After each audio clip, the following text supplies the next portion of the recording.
Okay, magandang gabi, magandang tanghali, magandang umaga ulit sa inyong lahat mga kaibigan. Muli, Banat PH, ang inyong pong lingkod. At ngayong gabi, atin pong tatalakayin itong pagpulong ni Defense Secretary Chodoro, Gibot Chodoro, no? At isang ang nabanggit niya dito ay ang posible na joint exploration ng US at Pilipinas. Okay, at ganun din, no? Ang aggression ng China dito sa West Philippine Sea, ang ating teritoryo, no? At ito ang mainit na pinag-uusapan at napakadelikado at napakasensitibong usapin, ano, patungkol dito sa West Philippine Sea. At alam natin na isa lang ang konting kibot o konting kamali lang ng side to side ay siguradong magkakaroon ng tagisan, o magkakaroon ng bagay na hindi ka nais-nais.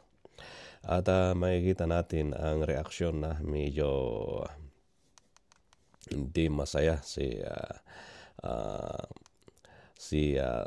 Defense Secretary dahil nga sa mga nangyayari, no? At believe din ako sa kanya, no? At talagang ipinaglalaban talaga, no? Although na yan ang trabaho niya, no? To defend, no, yung sovereignty or karapatan ng Pilipinas, pero makikita sa kanya talaga yung sincere na pagtatrabaho para sa ating bansang Pilipinas, no? Kasi isa nga dito, mahirap na tuluyan na makuha ng China ang ating teritoryo dahil ngayon pa lang ay pinagbabawalan na ang ating mga mangingisda sa pagpunta dyan sa West Philippines. So how much more kung talagang tuluyang makuha nila, no? So akin pong babasahin, ano, ang patungkol nga dito, no, sa kanyang interview. Basahin ko lang po, no? Okay, sinabi ni Defense Secretary Gilbert Chodoro Jr. na ang joint exploration sa mga reserbang langis at gas ay maaaring maging isang potensyal na lugar ng pagtulungan sa hinarap sa pagitan ng US at ng Pilipinas. Nilabas ni Chodoro ang pahayag ng lumahok siya sa mga high-level na pagpupulong kasama ang mga miyembro ng US Congress sa sideline ng Shangri-La Dialogue noong Sabado. Itong nakaraang Sabado lang po mga kaibigan, sinabi ng Department of National Defense sa isang pahayag sa pagpulong sa mga pangunahing miyembro ng US House of Representative at Senate, muling pinagtibay ni Chodoro ang pangako ng Pilipinas sa isang rules-based na international order, sinabi ng departamento. Okay? Tiniyak din ni Chodoro sa mga miyembro ng US Congress na walang pagbabago sa postura ng security alliance ng bansa. Isa sa pinakadakilang kaginhawaan sa Pilipinas ay ang bipartisan na suporta na tanggap natin mula sa US Congress. Talagang hindi namin masasabi kung gaano kami nagpapasalamat, sabi ni Chodoro. Ang pamuno ng Amerika ay kailangan at ang pagkakaroon ng ganitong uri ng pamumuno ay lumilikha ng katiyakan na magkakaroon ng balance ng kapangyarihan. Yun kay Chodoro. Sa kanyang mga talakayan kay Representative Jana Molinar, tagapangulo ng House Select Committee's Chinese Communist Party, Brian Mas, tagapangulo ng House Foreign Affairs Subcommittee, Gas miyembro ng House Select Committee sa CCP, at Craig Stanton, miyembro ng House Foreign Affairs Committee. Ang magkabilang panig ay nagpalitan ng pananaw na umuusbong na Indo-Pacific security landscape at iba pang pandaigdigang hamon. Tinanong niya Molinar kung paano higit na masuportahan ng Kongreso ang Pilipinas, kung saan mahigpit na inirekomenda ni Teodoro ang pangangailangan para sa isang natili at nakikitang pumuno ng US sa mga pandaigdigang institusyon at alyansa. Ito ay ang isang panahon kung saan ang paipag-ugnayan ay dapat na malaki at pinamumunuan ng Estados Unidos. Hindi lamang sa rehiyon ito, hindi lamang sa Europa, kundi pati na rin sa mga international na organisasyon, sabi ni Teodoro. Ang Estados Unidos ay nananatiling pinakamalaking kalasag laban sa mga pag-unlad na hindi natin gustong makita sa ating bayan.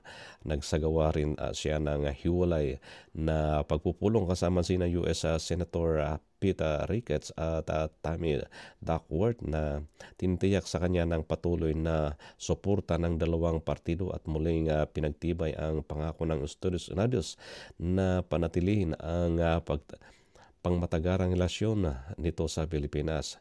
Lubos kong pinamahalagaan ang pagkakataong nakipag-ugnayan sa Senado ng US ang bipartisan na suporta na natatanggap natin ay nagpapatibay sa ating partnership, sabi ni Teodoro. Samantala, kinilala ni Duckworth ang mga manggagawang Pilipino sa US, partikular sa sektor ng pangangalagang pangkalusugan, na tinatampok ang mga kontribusyon ng human capital ng Pilipinas sa mga pagsisikap sa pandaigdigang katatagan.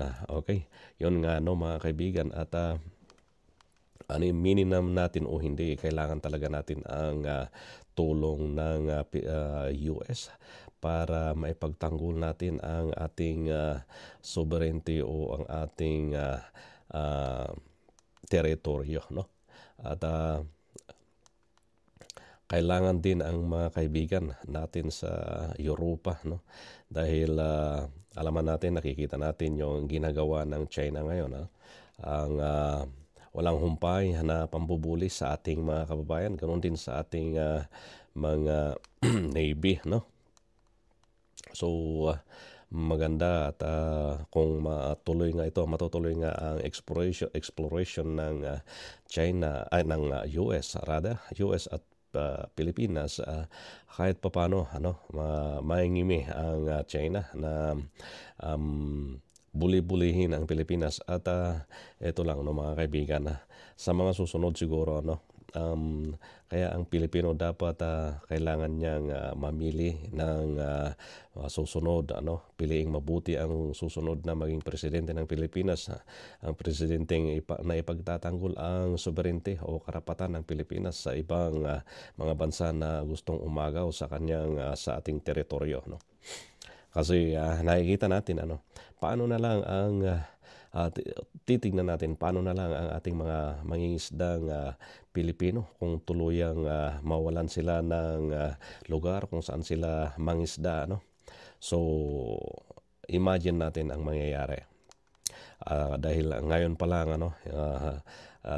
ngayon pa lang permi na ang ginagawa ng China, no, na panggigipit sa mga tao, no, sa mga mangingisda natin diyan sa West Philippines. So how much more kung talagang sa kanila na nakuha na nila yan. So bilang Pilipino,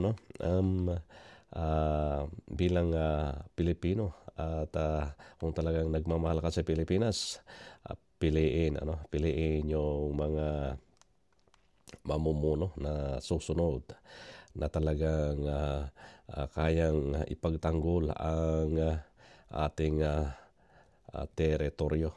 So yun nga, maganda at sana nga magkaroon ng joint exploration ang US at ang Pilipinas para at least hindi lang hindi lang sa magkakaroon tayo ng shield, kumbaga, kasi aminin man natin na o hindi ang US ang nagiging shield natin, o they are our big brother. So ngayon, okay, at mabuhay po, no, mabuhay ang Pilipinas, at sana patuloy pa na ang mga leader natin na hahanap ng mga paraan upang hindi magtagumpay ang mga nambubuli sa bansang Pilipinas, nambubuli sa atin, dahil kinakawawa, no, kinakawawa ang bansang Pilipinas. Kaya maganda rin siguro mas lakihan o mas pag-igtingin ang pagpaparami ng armas o yung mga panggera din ng bansang Pilipinas, kasi medyo nahuli na, hindi lang medyo, huling-huli na tayo, no? So at atin pong pakinggan ang interview nila kay Defense Secretary Kipu Teodoro.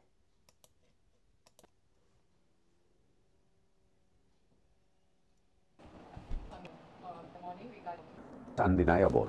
China's activities are getting more expansive and more aggressive. Their demonstrations of force are getting more frequent.